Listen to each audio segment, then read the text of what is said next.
IB Biology Kids, this is Miss Sheely with your next installment of your video notes. Today we're going to do section 2.6 of your IB textbook, Structure of DNA and RNA.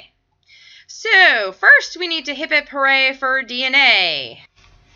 Okay. And how do I get this to go away? There we go.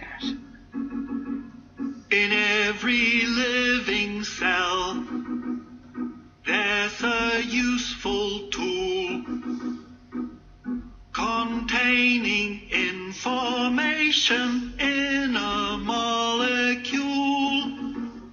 Hip, hip, hooray for DNA.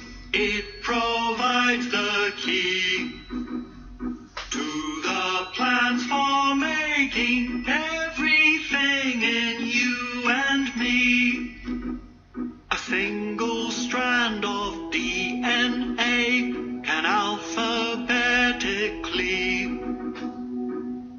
be sequenced by the letters A, C, T, and G.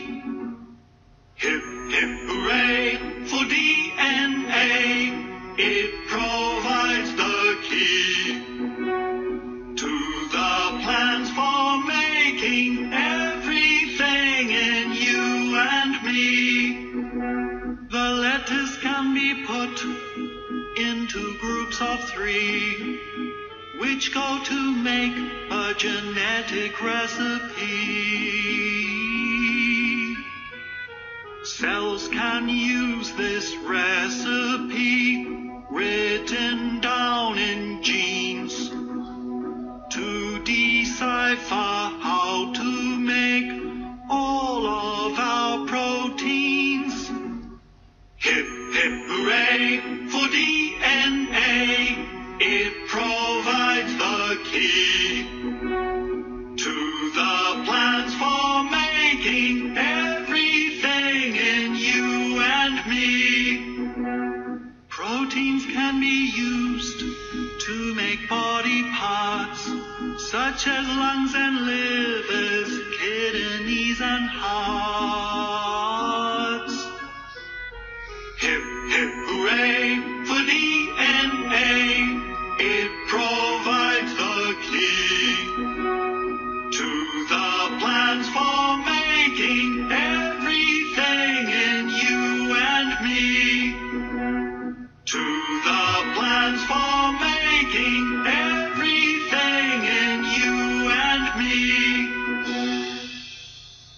All right, so hip hip hooray for DNA. So we remember that DNA stands for deoxyribonucleic acid, and this is, of course, the recipe book for everything inside of our living organisms.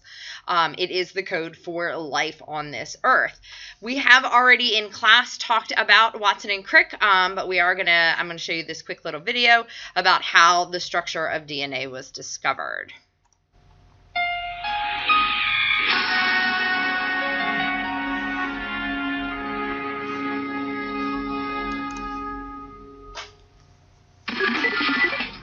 Years ago this spring, 2 scientists in England bolted together some brass parts and discovered the secret of life. These were unlikely characters to be working on such an important problem. The directions for a human being are written in code, 3 billion letters long. These instructions tell our bodies how to live, how to grow, how to die. Researchers call this code the sequence.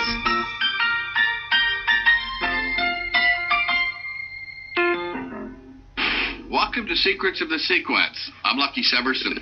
Imagine you are tipping back a beer at an English pub when 2 rather wild-looking characters charge in and announce loudly that they have discovered the secret of life. What would you think? Monty Python? Time to water the whiskey to move on to a quieter pub? It's hard to imagine now what the pub patrons 50 years ago thought when 2 scientists, Francis Crick and James Watson, announced to the lunch crowd that they had made what is now considered the 20th century's most profound discovery. This year marks the Jubilee anniversary of the discovery of the double helix, the twisted ladder of DNA molecules at the heart of all life on Earth. when Crick and Watson came bounding out that February day and went to their favorite pub, the Eagle, and they told people over drinks, "We've just found the secret of life," they weren't really exaggerating. It was the secret of life. What started with Crick and Watson's excited bar talk at the Eagle Pub in Cambridge changed the world. Now we hardly blink when we see that DNA manipulation can make a mouse bald and make its offspring glow in the dark. DNA manipulation can allow plants to kill the pests that used to kill them. It can turn goat's milk into spider webs. It is now commonplace to see DNA evidence analyzed in crime investigations. Without an understanding of the double helix, we would not have had Dolly, the first sheep born without a father. And without the helix, Raelians could not have conceived their claim to the first human clone. The suit that Rael wears looks familiar. It calls up images from 1950 science fiction.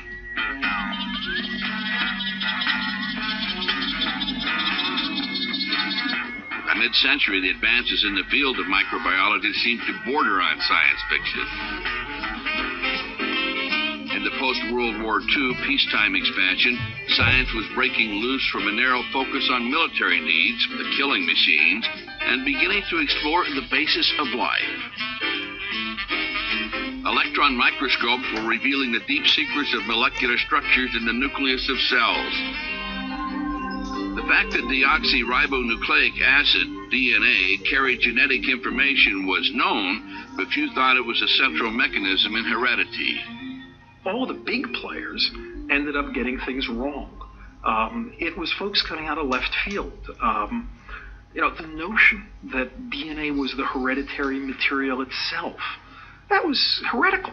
So there were just a few people who felt that. Well, through the 1920s and 30s, most smart money was on proteins. Proteins had all these different shapes and could clearly do so many things. They had to be the source of heredity. Among the few contrarians were Francis Crick and James Watson. Both were working at the time on other research projects and not officially assigned to the study of DNA. Crick and Watson working on the structure of DNA, these were hardly the orthodox scientific leaders. Jim had come from Indiana, where he was really trained as a zoologist, interested in bird watching, and seemed like an unlikely character to be doing this at the age of 25. And Francis Crick, a retread physicist who had worked in the Admiralty in World War II, these were unlikely characters to be working on such an important problem. The smart money was on Linus Pauling, a charismatic professor at Caltech in Pasadena, and the leading authority on the structure of protein molecules. Well, in fact, Linus Pauling published first. He completely scooped Crick and Watson by publishing the structure of DNA before they did, except it turned out to be wrong. Pauling theorized that DNA took the form of a triple helix radiating around a sugar phosphate central backbone.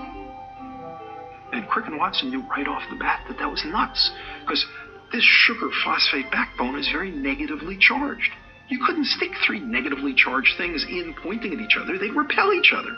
How could Linus Pauling blow it like that? Linus Pauling's error in basic chemistry gave Crick and Watson a break, a few more months in the race to create a theoretical model of the DNA structure.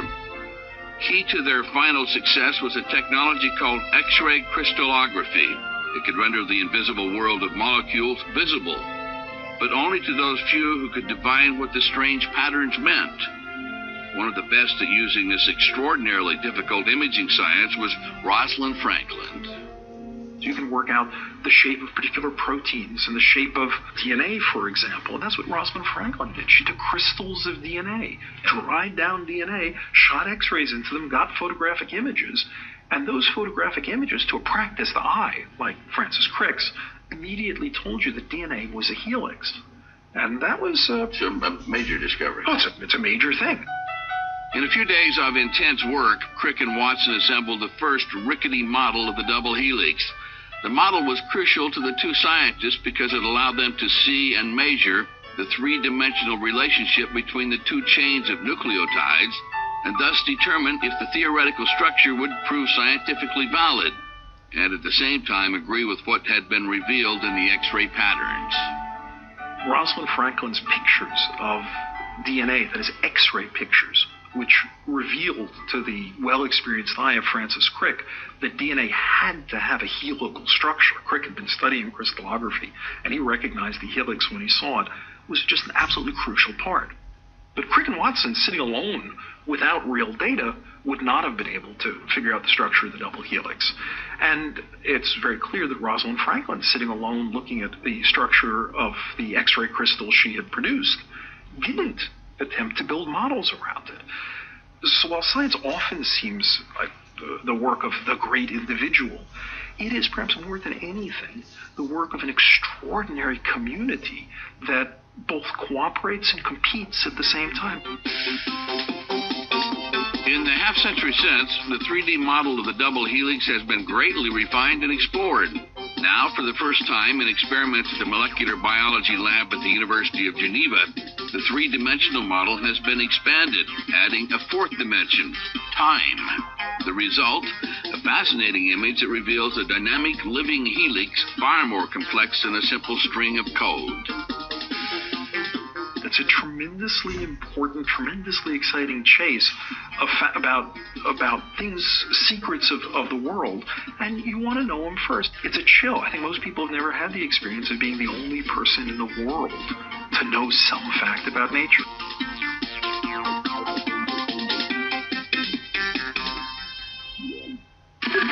So the key to our genes may lie not in where they sit, but in how they dance. Biology's complexity seems to grow exponentially as science digs deeper. It seems the more we learn, the more there is to learn. And it poses a question whether it will ever be possible to know it all. That, too, is a secret of life. The Secrets of the Sequence teaching materials were developed at Virginia Commonwealth University with funding from the National Academy of Sciences and the Pfizer Foundation. The original public television series, Secrets of the Sequence, was produced by Ward Television with funding from Pfizer, the Pfizer Foundation, Oracle, and the Council for Biotechnology Information. Special thanks to member institutions of the series advisory board, consisting of Virginia Commonwealth University, Harvard University, University of Wisconsin, University of Michigan, University of California at San Francisco, and the MRC Laboratory of Molecular Biology, Cambridge, England. Okay. All right, so you saw there that was a really good clip. It was a little bit long, but it was a really good clip showing how all the scientists kind of work together and how nobody could have really figured this out correctly on their own. All right, so some key points about the structure of DNA. Remember that it is a double helix. It has two strands that twist around each other, and each one is made of a single unit called nucleotides, or nucleotides. There is a sugar phosphate backbone to the helix, and the bases join the two strands by hydrogen bonds. And their bases, there are four different bases. They're cytosine, guanine, adenine, and thymine. The complementary base pairing is a key idea in genetics, and it was discovered or stated by Erwin Chargaff, and he stated that C pairs with G and A pairs with T, and that is true of every organism on the earth. Each strand of DNA can be millions of base pairs in length and is coiled up to make chromosomes. You can see here a picture of a nucleotide where you have the circle representing the phosphate joined to a pentagon shape, which is the sugar, and then joined to a rectangular shape, which is a base. So this is a very simplified version of what DNA looks like, but this would be an appropriate way to draw a nucleotide if you had to do that. All right, let's watch this little YouTube video on the structure of DNA. DNA contains two strands. How are you doing that? DNA contains two strands. All right, let's try something else.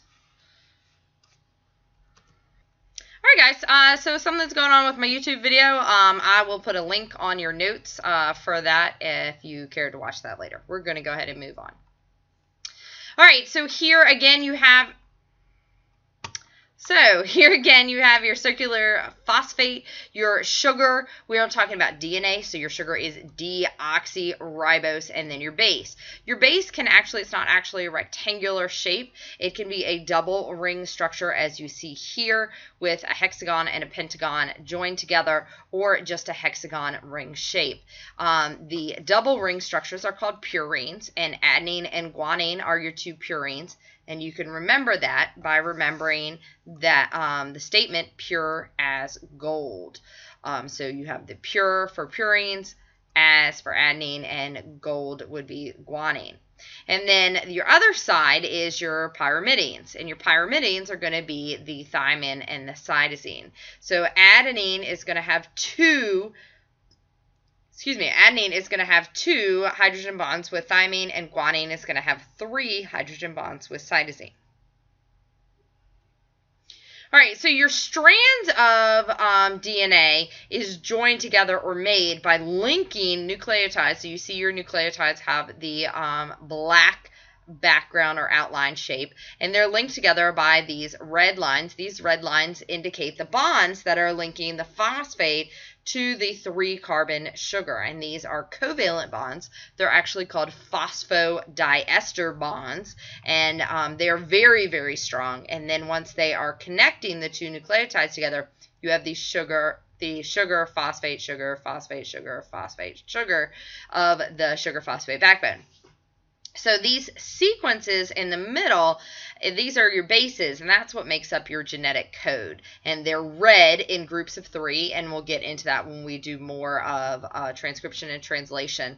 And those triplets are used to switch genes on and off, or to make proteins and enzymes and various things that your body needs, or various things that would make up your traits.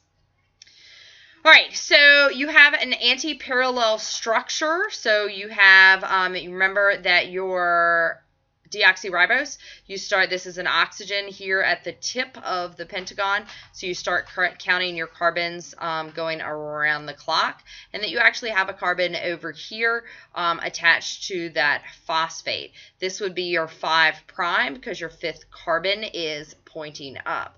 And then at the opposite end, your carbon that's ready to bond with the next nucleotide would be the 3rd carbon. So this would be your 3' end. The purine must pair with a pyrimidine, and this is going to give you a nice even width all the way across, no matter what side your A's or your T's are on. Hydrogen bonds, actually, just like with protein folding, going from primary to secondary structure, when we got those alpha helices, you're actually going to have hydrogen bonds holding the double helix structure together. So between each turn, you're going to have about 10 base pairs and hydrogen bonds connecting those as well to give it some more strength. All right, so how is this maintained? Like I just said, you have these hydrogen bonds holding the sections together. You also have hydrogen bonds between the middle, and you have complementary base pairing. This is going to ensure that we don't have mistakes when we're copying or transcribing DNA, so we'll get into that when we talk about replication and transcription. But also the sugar phosphate backbone. This is really important to think about. It's on the outside for a few reasons. One, it's hydrophilic. So it's positioned on the outside. Because it's hydrophilic, this means that DNA can be in an aqueous solution, which is really important. The sugar phosphate backbone is also negatively charged, so that is going to be important when we get into genetics and genetic engineering. The nitrogen bases are actually very reactive, and so we want them on the inside of the helix, and this is going to keep them nice and protected. We call these things polynucleotides, so the DNA is a polynucleotide. It's made of many nucleotides, and they're anti-parallel. So if we have 5' running down to 3' on this side, we'll have 3' running down to 5' on this side, and you saw that on the previous slide. Right here, 5' to 3', 5' to 3'. All right, so the last thing that we need to talk about today is differences between DNA and RNA. Although they're both nucleic acids, they are made of, they have a few key differences, one being the sugar, which is what gives the first letter to the molecule itself. So they are both pentagon shapes. They both have the oxygen at the top with 1, 2, 3, 4, and 5 carbons going around. And if you notice, on the ribose, you have hydroxyl groups and hydrogens coming off of each carbon, except for this last one where you have a methyl group and a hydroxyl coming off, to satisfy these carbons so that all the carbons are happily bonded to 4 different things. But in deoxyribose, this on the second carbon is missing an oxygen, and so D means without, and oxy means oxygen, so this is literally without oxygen. It's a ribose without oxygen. Another big difference is that DNA has thymine and RNA has uracil. These are the chemical structures of both thymine and uracil, so you can see there's actually a lot in common with them. You just have a slight difference, this methyl group here on the thymine and this hydrogen instead. That has a lot to do with the DNA being able to get out, or the RNA, excuse me, being able to get out of the nuclear pores and being transcribed and going to the ribosomes. And then the last thing you have is that DNA is double-stranded. We see these 2 strands forming into a nice helix and then a single strand of RNA. The single strand of RNA is really important for a few different reasons. One, it needs to be able to get out of the nuclear pores, so it needs to be very tiny and skinny. It is only negatively charged on one side, which also is going to react with that pore, and it's going to go to the ribosomes where it will be translated into proteins. So it needs to be open and remain open so that the ribosome can dock onto it, and also so that the tRNAs can join to it and bond. So that's it for today's notes. I hope you took lots of notes and you wrote down any questions you have. Make sure you bring those to class and we'll review. Thanks so much.